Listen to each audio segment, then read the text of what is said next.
الحمد لله نحمده ونستعينه ونستغفره ونعوذ بالله من شرور أنفسنا ومن سيئات أعمالنا من يهده الله فلا مضل له ومن يضلل فلا هادي له وأشهد أن لا إله إلا الله وحده لا شريك له وأشهد أن محمدا عبده ورسوله صلى الله عليه وعلى آله وأصحابه ومن تمسك بسنته إلى يوم الدين أما بعد.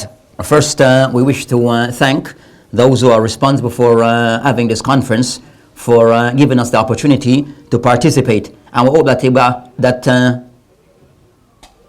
all of us, in whatever way that we participate, that there was some benefit that we were able to gain or that we were able to give. As for the topic that was given, that is how to deal, or the Prophet ﷺ attitude towards those people who fell into sin. And this is a topic that is a very important topic, as mentioned, and also it needs much more time to go into some detail. And as especially in our time, and also from before our times, that we'll find that Allah subhanahu wa ta'ala created by the Adam, that we make errors. And based upon this, that with Islam, that there's ways of how we should go about correcting each other's. As Islam said in Hadeeth, ad-dinu nasiha, that this religion is by advice. So each Muslim at some point that we may need to correct each other's based upon certain shortcomings or errors that we may have, but there's a way and an approach that should be used in going about doing this correction. And this particular issue, that the best of examples is concerning the Prophet ﷺ regarding how he dealt with situations where people who are around him then fell into errors. We're not going to use the word sin. We're going to use that, some of them were sins, but some of those people were the companions, the Sahaba, that some of them did fall into sins. And as we know concerning the method of Al-Sunnah, regarding speaking about the Sahaba, that we always should show respect and honor. So we'll try to discuss some, or mention some cases where certain incidents did occur, and the Prophet ﷺ went about in correcting those situations. But bear in mind that this particular topic concerning the Prophet ﷺ attitude towards those who fell into sins, that is within this bab of Amr bil Ma'ruf wa Nahi and al-Munkar, which is one of those important aspects of Islam.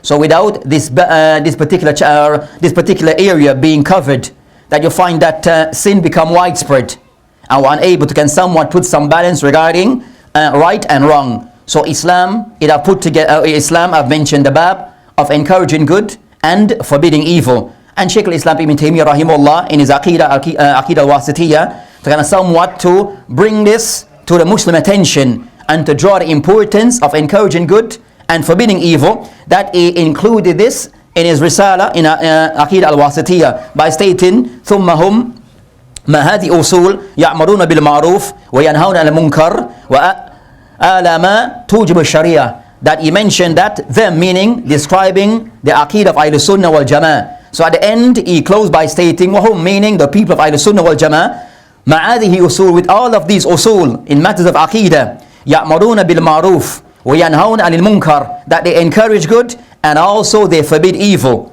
based upon the guidelines of the Sharia. So this is an important condition that Shaykh al-Islam Ibn Taymiyah he mentioned, that encouraging good and forbidding evil is not left for everyone to do as they wish, but rather that there are certain boundaries, there are certain guidelines that Islam have put into place regarding the person who wish to enter into this arena, which is encouraging good and forbidding evil. So I say that this is a part of Islam and a part of our religion, and each Muslim should try his best to fulfill of this obligation to the best of one's ability.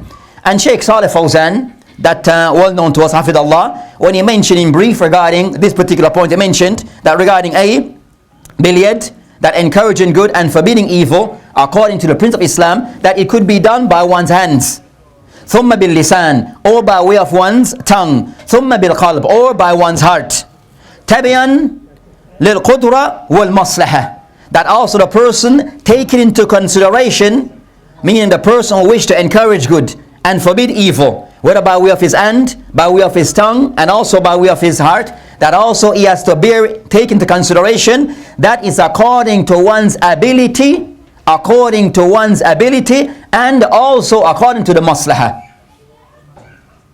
So encouraging good and forbidding evil, also the maslahah, the benefit that will come from this. And as we know, that there's many texts in the Quran, the Sunnah, that outline the importance of encouraging good and forbidding evil. As mentioned in the book, وَلْتَكُنْ مِنْكُمْ أُمَّةٌ يَدْعُونَ إِلَى الْخَيْرِ وَيَأْمُرُونَ بِالْمَعْرُوفِ وَيَنْهَوْنَ الْمُنْكَرِ وَأُولَٰئِكَ هُمُ الْمُفْلِحُونَ. So Allah subhanahu wa ta'ala have mentioned to us, the English rendering, that there should be from amongst you a group that encourage, that calls to good. Then it mentioned وَيَأْمُرُونَ بِالْمَعْرُوفِ, and that this group, the Muslim, that we also all as a body, individually, we try to encourage good and also to forbid evil. And these are the ones that are successful. So these are the guidelines, these are the things that are expected by way of us as Muslim, that we encourage good and we forbid evil, but as we said, with certain guidelines and principles. And especially in our time, where we find that us as the Shabab, those people who wish to be of the people of Sunnah, that we have that enthusiasm regarding the Sunnah, and when we read the books of the ulama, that we see that push and encouragement regarding establishing the Sunnah, and also making inkar upon those who have fallen into some form of error. And sometimes we might read concerning the books of the ulama that also they have concern that they have this kind of tashdeed upon some of those people who fell into error and how to correct them. But also still we have to take into consideration various principles and guidelines regarding applying some of those statements. And the hadith that is well known in Sahih Muslim by Abu Sa'id Al-Khudri رضي عنه قال سمعت رسول الله صلى الله عليه وسلم يقول من رأى منكم منكر فليغيره بيده, that the one who from amongst you who have seen an evil, then he should try to correct it. Then who have seen an evil, then he should try to correct it with his hand. فإن لم يستطيع فبلسانه, and if the person is unable, then he goes next to his tongue, try to correct it by way of speech. And if not, بقلبه, and if not, also by way of his heart. وذلك الأضعف الإيمان, and this is the least of the person's iman. So each Muslim, this address, the khitab, is to all of us as Muslim, male and female alike. If we see an evil done by another Muslim, then we should try to correct this. And this is a taghyir. Try to correct this. And either this correction, either by way of our hand, if the person have that ability. If not, if we are unable to correct it by way of our hand, then the person, he tries to correct it by way of speech. If not, then the person at least he should hate this in his heart. And this is something which is expected from all Muslim. But as some of the ulama have mentioned, this munkar that have been spotted, this munkar should be something which a munkar according to Islam. A munkar that have been identified in Islam as being something which is unacceptable. And then a person, he tries to use one of those tools to correct this evil. And as we said, that us as Bani Adam, as human beings, is by nature that will fall into error. Is by nature that will fall into error. They were created as such. But the question is concerning when we fall into error, how do we go about correcting each other? And more so, we'll try to bring our attention regarding that Islam, the Prophet Islam, that while he was alive and present with the Sahaba, that some of them, they fell into error. But there were ways in which Islam corrected them. And we should try to go back to using Islam as an example regarding how we go about correcting these evils and errors that we may find between ourselves. And if it is not done correctly, then we may lose the objective and lose what is expected, which is to try to correct that individual in the best way possible. That is the main objective. And regarding these evils that people may fall into, that we have to understand also in Islam, that evils are various levels, darajat. So we cannot look at the evil that people may fall into, or the errors that we may fall into or see amongst us, that we treat it as one and the same. So we have to look concerning that they tafawut, that evils have various levels. Some of the ulama have mentioned of kabahir, some saghair, so there varies. and each have to be dealt with according to its level. So just as a person who's ill, that may have a particular illness, the doctor prescribes for that person the prescription that is suitable for that illness. If he gives too much, prescribe too much doses for that person, it may bring about harm. Just as if we give less than what is needed, also it may not aid that person. So likewise is the same approach regarding people who fall into error. Each case have to be treated in a way which is best suited for that error. And as we said, the best of example regarding dealing with those errors and treating them is the best amongst us, who's the Anbiya wa Rusul. So we'll draw a few examples from the time of the Prophet ﷺ regarding how he dealt with some of these errors. Now, I said few examples, but before we enter into this, we'll bring our attention regarding to show the concern that errors have something that is a part and nature of mankind, but there's ways in going in trying to deal with them, and if not dealt with correctly, then it also could have some evil consequences and outcomes. In the hadith also by Abu Sa'id al-Khudri, An-Nabi alayhi salam qal, that is hadith muttafaqun alayh in the Bukhari Muslim. It states, كان في من كان قبلكم رجل قتل 99 نفسا, that there was this person before you who have killed 99 individuals, 99 persons. So this is the case concerning that an individual before us, that he have murdered, killed 99 individuals. So this person, Fasala, so he asked, who's the most knowledgeable person on the earth? Man alim al-ard, who's the most knowledgeable person on the face of the earth? This question, who's the most knowledgeable person on the earth, it doesn't mean there's a single individual. But meaning, who are those people who are qualified from the people of ilm?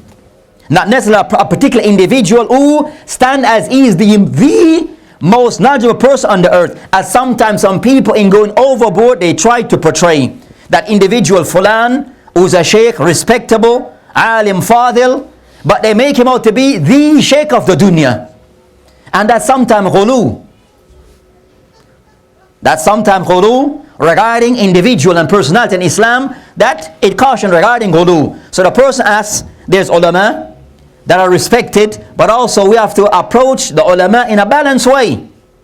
Just as with the Prophet ﷺ, we have to approach him regarding how we show respect, honor, also according to the parameters of Islam. If we go overboard with Anbiya, then also we could fall into serious errors. So likewise with those people, our Mashaykh, we love them, shar'an, with respect, with honor. We don't owe them to be ma'soom with Anbiya, no. Sometimes they may fall into errors in their fatwa, but everything has to be approached in a balanced way. So it's individual. Back to our hadith, he asked for the person who is the most knowledgeable individual, or a person of knowledge present amongst them. فَدُلُّ عَلَى Rahib wa Abid min Bani Israel. That the Abid is a person, or Rahib is of those individual who is a worshipper of the people of the past, a person involved in doing lots of acts of worship. فَأَتَاهُ فَقَالْ, so they came to this person, the Rahib, so this individual of knowledge that he have fallen into various type of sins, serious sins, which is killing of individuals, taking of lives. So he asked, he have recognized that he needs to make tawbah. He cannot continue down that path. So he asked the people around him, direct me to a person of ilm. So they direct him to whom they direct him to? You with me? Are the food still settled? Who they directed him to? Hey, la. Hey, let me. I'm the teacher. I'm asking. Taib, so, man, who they direct the person to? You just came. Hey, Taib, Shaykh? To the person in Bani Israel. Hey, da? To the Shaykh in Bani Israel. Hey, Taib, you say Shaykh? Hey. Hey, we're asking that they direct him to whom? Rabbi. To the? Rabbi. Okay, Rabbi. Okay. You say Rabbi, a Rahib, Abid, like a monk. So this person, they came to him, then they said to him, so they sat him down with the person, And they said concerning أنه قتل 99 نفسا, that this person that is with us, that he have killed how many? 99 individuals. هل له من توبة? Is there any repentance for this person? Is there any repentance for this person? Bearing in mind, they explain the case to the individual. He have killed 99 individual. Is there any tawbah for this person? And they shows one when we go to the Shaykh, that we should tell them the story as it is. Don't try to fashion it for our own personal advantage. Tell the Shaykh the story, the alim, the story as it is. Make everything clear to him so he can give his fatwa based upon the information that is given in a correct way. فقال, so the person already mentioned, لا فقتله. So this person, when he told him, فكمل به مئة. So he said, is there a tawbah for the person? That person there, the abid, he said no, no tawbah. So what the person did, he killed him, take him out, and made him the 100th person. Lessons to learn in quick, brief. That when we are asked by others, and it become a responsibility upon all of us, that sometimes individual might ask us for advice regarding a matter, in particular matters regarding deen, halal or haram, aqidah, and the likes. And these issues are serious matters. Every matter regarding Islam is serious, and we have to take it as such. But as this person, so when we ask regarding a matter and it is outside our ability regarding giving a correct answer based upon ilm, as Allah mentioned, فَاسْأَلُوا أَهْلِ الذِّكْرِ إِن كُنْتُمْ لَا تَعْلَمُونَ بِالْبَيِّنَاتِ وَالزُّبُرِ. So we ask the people, if they mention, first ask the people of knowledge, if you do not know. So if a matter comes to us, we do not have the answer, then the thing that we do, we ask those people who know, the people of ilm.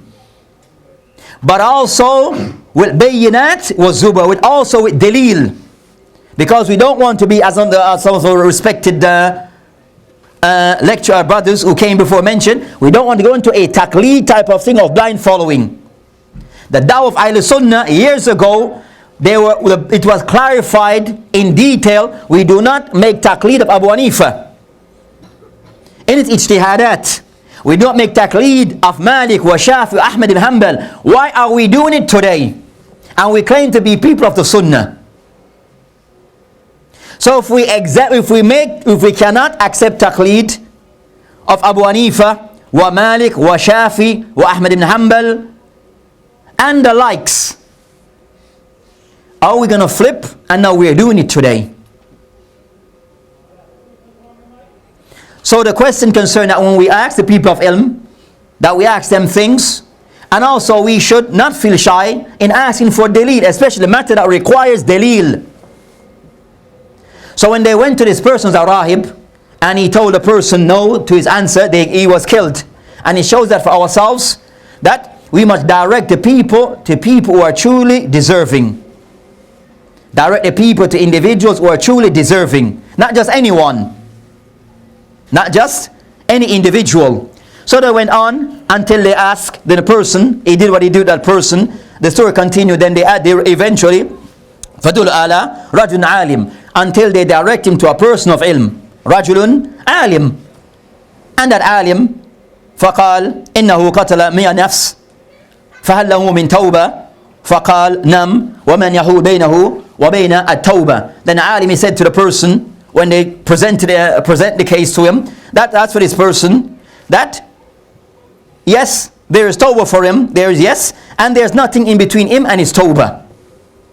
There's nothing in between that individual and his tawbah. Showing concern that we will make mistakes and that there varies, but the door of tawbah is always open. It's not a shut door, and it's not the right of any individual or group of individuals regarding tawbah. It's between that person and his Lord, with the condition that the ulama have mentioned regarding at-tawbah. So that hadith that we mentioned, that the people before us, that they fell into sins, sometimes the cases were very severe, but it requires ilm in dealing with those people who sometimes fall into sin. In dealing with people who fall into sin, or people of error, or people who have fall short, whether these matters aqidah, or matters of fiqh, or the person's adab wa uslub in certain things, if a person falls short in any matter of Islam, in trying to correct this, it requires a degree of ilm, wal hikmah. Just as we have seen from this story, they took this person to the wrong individual and it cost another life.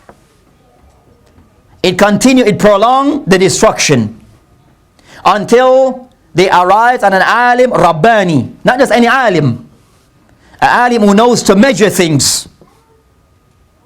You have ilm of the Sharia, and also the affairs of the people. Is able to put things in their proper place and perspective.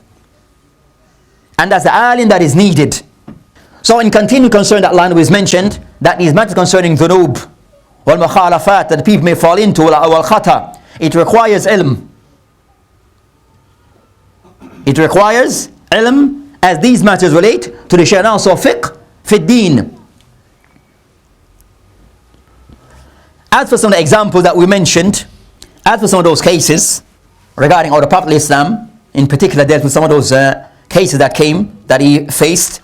And we said that, as we mentioned, that this also is not to be deemed, in mentioning some of these cases, we can somewhat select particular ones, that's not to be viewed as we are trying to expose or to attack any of the companions, anyone being mentioned. That's not the intent, and should not be viewed as such. But we just mention cases as something as to draw some benefit regarding how he al-Islam, the Prophet Islam, dealt with certain cases that came to his attention, not to belittle or to defame any of the people from the companions who fell into these errors. And we use the word errors or shortcomings. Mafhuma, understood? And the hadith that we're going to use first, consider the hadith of Jabir. I would say just to draw certain lessons in the Abu Dawood, the hadith of Sahih. قال, that's one of the companions, that they went in a safar. فَأَصَابُ رَجُلًا مِنَّا hajar. So a person amongst them, that he was hit with a hajar, with a he got injured in the on the journey, and then also he had a wet dream. So his companions, they were on a journey as a group. One from amongst them, that certain arm came to him.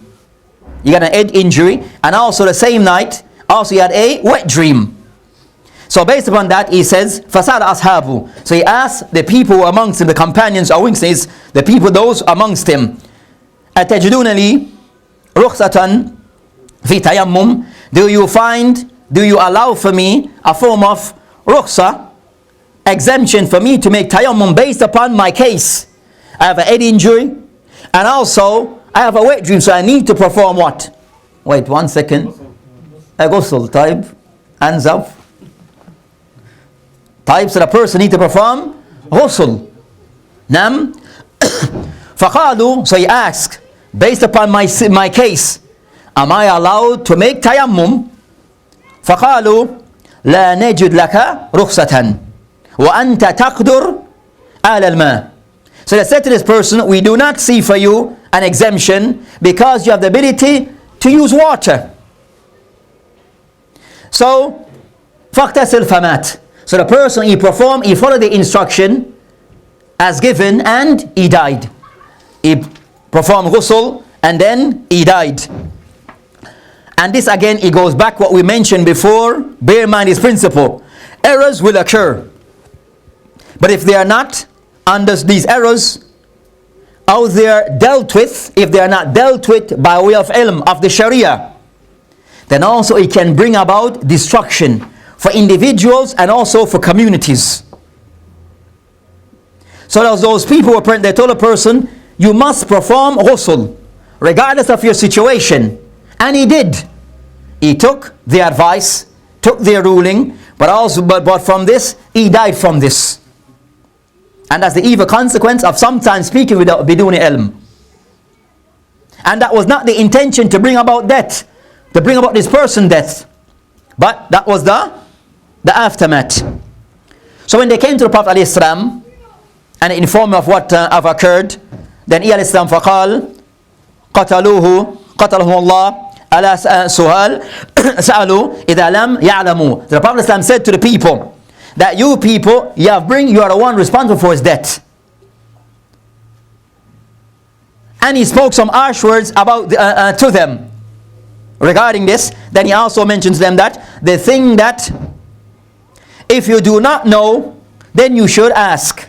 Those who do not know, that you should ask. إنما شفاء السؤال, that the cure for that the one who does not know is the person asking. So when we do not know, we ask, and more so ask those people whom are people to be asked.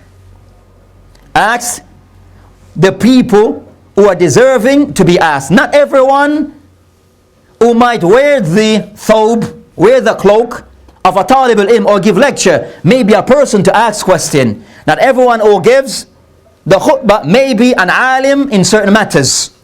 And especially us in the West, that we have to be mindful of this.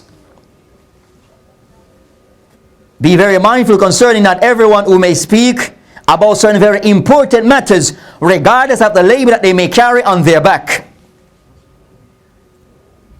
Do not ask except for those people whom that they are known to have studied Islam from a reputable either institution and have graduated, or individual who have studied with a Shaykh or some of the Mashaykh, and that Shaykh have given in some form of recognition.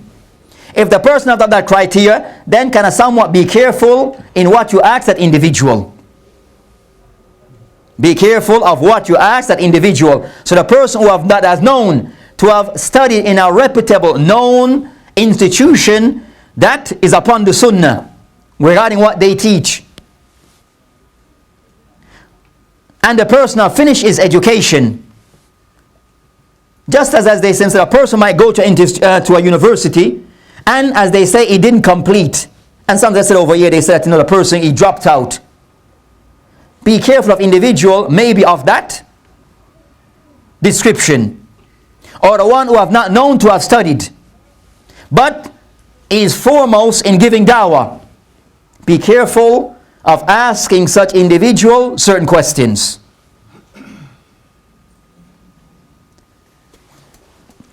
So the Prophet ﷺ, he can somewhat admonish those companions regarding what they did, but also show them regarding how to approach those cases where that we should ask those people who are qualified. And if we're not qualified, then we should leave those matters to others, or at least direct the people to those who are able to give or deal with those matters. The second case is the case of Anas bin Malik, when he mentioned بيننا نحن في المسجد مع رسول الله عليه السلام إجاء الأعراب. So he said that we were in the masjid with the Prophet عليه السلام, and the Prophet sometime عليه السلام would sit with the masjid with his companions in a casual way. So a person, an Arab, a Bedouin, he came. فقام يبول في المسجد. So for example, picture this, we're in the masjid, and a person enter and he goes into a corner and he start to urinate. The normal response for most of us will be to get up and do him in. Flip him up and throw him down. We'll be throwing him through the windows. Now, that's how we'll deal with things. That's how we deal with things. More so in South London, but we stop those approach.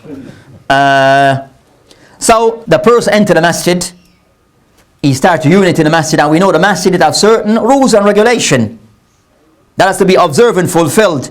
So the person did what he did. So the companions, they stopped and they moved towards the individual. So the Prophet ﷺ told him concerning, Da'u, leave him alone. Leave the person alone. Let him kind of somewhat complete what he's doing. فَتَرَكُوا حَتَّى يَبُونَ. So leave him until he completes what he's doing. And he shows concerning the Prophet ﷺ, as I said, a person who's always know how to deal with things and how to measure things correctly. Not a person who deal with things in a confused way, but a person who's very focused in dealing in a controlled manner. So the person, when he ended his urine, the Prophet ﷺ, دعاه ثم قال, so the Prophet ﷺ, called the person and give him nasiha. And sometimes I take concern in an individual to go to the person that's advise him one-to-one in a gentle, calm fashion. ثم قال, إن هذه مساجد لا تصلح لشيء من هذه البول. So the Prophet said to the person, as for the masajid, so he didn't say هذا masjid, he made it عام, general. أن هذه مساجد, all these masajid, this one and others, is not befitting that one should perform such acts inside these places. So this was with the Prophet ﷺ, that he dealt with situations like these. Then even ﷺ, he called on the companion, tell him to get water and to pour it on that area, on that area. So the Prophet ﷺ, regarding that error, a person who was in error, urinate inside the masjid. But he dealt with it in a calm, thinking what is best for the individual and for the masjid. Leave him. Because if you were trying to interfere with him, the person was going to start to expose himself to everyone and also urinate all over the masjid. So leave him at that spot. Let him do his thing. Everything is somewhat restricted to a particular area, and you can deal with it in that fashion. And then he advised the person, and the second thing also, to advise that individual regarding the error that he did. And the thing not to be repeated again. What you did, the masajid, it is not the place for this act. But rather than mention, I told him, إنما هي المساجد لذكر الله والصلاة وقراءة القرآن. The masajid, they are built for this purpose. The remembrance of Allah subhanahu wa ta'ala, salah, qira'atul Quran, and the likes. So the masjid, that's his main function. Not for that purpose, those acts. So it shows regarding individuals then falling into error. But how we go about dealing with it is not to be hot-blooded in trying to correct things. And this ghira, is ghira in English we say? Harshness, modesty. لا ليس. ايش أبو؟ عبد الحق أين هو؟ The person have this jealousy. Hey, they say jealousy. Is it jealousy I'm talking about? We use the word jealousy, huh? That sometimes we have this type of zeal. And we want to, we want things to be done correctly. Yes, we should want that. But bear in mind that sometimes others may fall short. Even our own self might fall short. But we have to know how to correct when either ourselves or others fall short in any matter. And not to deal with it a way which may create a greater problem. So in dealing with problems, we have to look concerning the masalih and also the mafasid, and try to strike some form of balance according to the Sharia.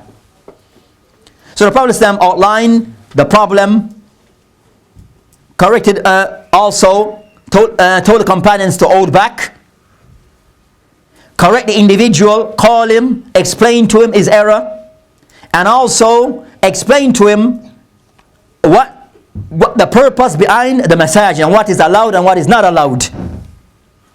And sometimes when correcting each other, we don't follow that guideline.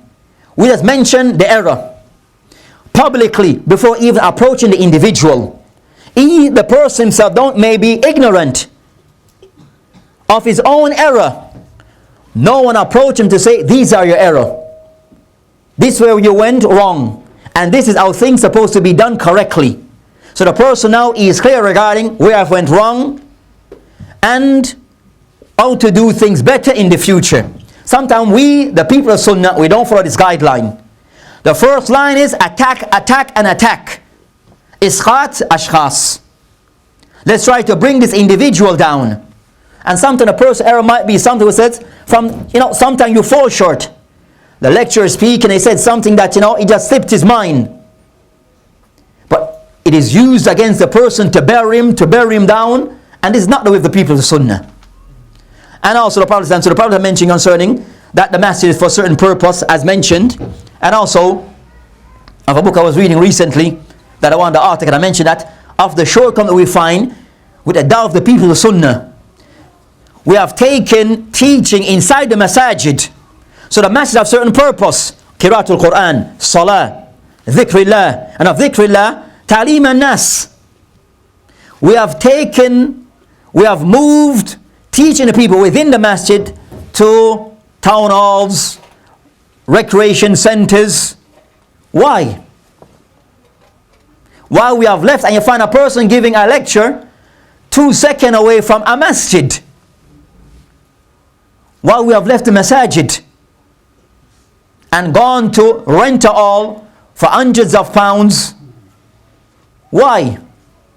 A masjid is right there 2 seconds away,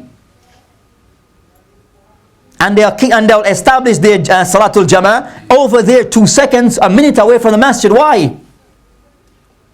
In Medina, asked the brothers, Allahu Alam, where's your closest masjid? They say 1 minute away. Why? Why is this? And these are the shortcomings that we have today. But that's our next issue. So we said, as for those concerned, those errors, is dealing with things in a way which, according to how Islam taught us how to deal with those issues. The next of those cases, we'll see if we can get through this next case, inshallah, is a hadith concerning Al-Rabi, concerning the case concerning Hadeeth bin Abi Balta. The case concerning Hadeeth, of those companions, that we'll try to speak concern the hadith in the Bukhari Muslim, where Hadeeth, that the Prophet Islam, right before he wanted, as I said, referred to as Fatul Mecca, that wanted to the conquest of Mecca, that they had a planned. So Hadeeth, that due to certain reasons, that he wrote a letter and gave it to a lady to take to the people of Mecca, which kind of somewhat explained what the Prophet Islam intended to do regarding, we're going to use to approach or to attack Mecca. So Hadeeth, he did of this. So the Prophet Islam, he asked Ali, was Zubair, wal Miqdad, 3 of the companions, to find this lady and to seize the letter. So they went out and they found her at a particular place outside the Madeenah. They kind of somewhat threatened her that if she didn't give the letter, then they'll give her a full body search. So she gave the letter up, type of thing, and then it came back that, Hadeeth, that he did of this thing, that he wrote this letter informing the non-Muslim, then Mecca was under the control of the kuffar. Now, so it is something which is serious regarding a Muslim state wanting to attack a non-Muslim state, and you have informed. That today in most countries a crime. So he did what he did. So when he came back to the Prophet Islam regarding the case concerning Hadeeth, so he summoned Hadeeth and asked him concerning, of this we mentioned, of different riwayat concerning Ya Hadeeth. They mentioned concerning Ma Hadha. Hadeeth, Ma Hadha. Hadeeth, why you did this? He didn't first start to condemn him, and he did do something serious. What he did to inform or to write that letter and send it to those people of Mecca who was kuffar then, it's a serious crime. So the Prophet ﷺ, and he knew what occurred, and he had the proof of what occurred. But what he said to Hadeeth, Ya Hadeeth, ma hadha? Hadeeth, what's this? He didn't ask him, Hadeeth, let's go and do him in. We don't need no explanation. But rather, he asked, Ya Hadeeth, ma hadha? What occurred? What happened? Do we find this amongst us today? Between ourselves, as ikhwa, within our homes, our wife, the food, she burnt it. Do we ask her? First, do we start to condemn first, or just ask for explanation? And the same, the husband fall into error, does the wife ask, honey, what happened? Not, the father to the son to the father, our youngsters to our elders to our youngsters. Do we have that line of communication between ourselves today?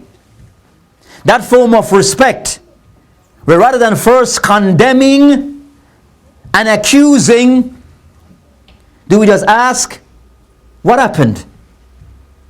Ya Hadeeth, ma hadha? So this is the way the Prophet ﷺ dealt with certain things. And we said certain things. But us, the people, today, when we fall into errors, and we said this error is something which is serious, a form of what, treason they call it today maybe. But the Prophet Islam in this matter, he didn't start it first with condemnation. Even Omar was there, asked permission to take his neck off. But the Prophet Islam said, leave him. So how we deal with errors and shortcomings that we have between ourselves, that we need to look at the approach that we are following. Between, especially concerned those people of the Sunnah. Between ourselves first and foremost. The errors that we may find between ourselves, are we approaching them in a way that we are trying to retain our brotherhood and to still have that relationship where we still can cooperate in calling to the Sunnah. Not to create division between ourselves. And even also the people of Sunnah, those people of the Usat amongst the Muslim, the Juhal amongst the Muslim, what approach we're going to use in trying to deal with them. We'll completely ignore them, or we're going to completely condemn them and ostracize them, or we're going to try to strike some form of balance. We'll end here as our time have come to an end, wish not to go further. But the main idea was that this matter is a very important matter and requires more than one sessions to explain some other details. But it's to first to bring to attention regarding errors will occur. But the thing is how we go about in trying to deal with these things. And there's principles and guidelines regarding these matters. And inshallah ta'ala, maybe in the future we can discuss some of those principles and guidelines regarding how to deal with those who are falling into errors or have mukhalafat. Wal akhiru da'wana alhamdulillah.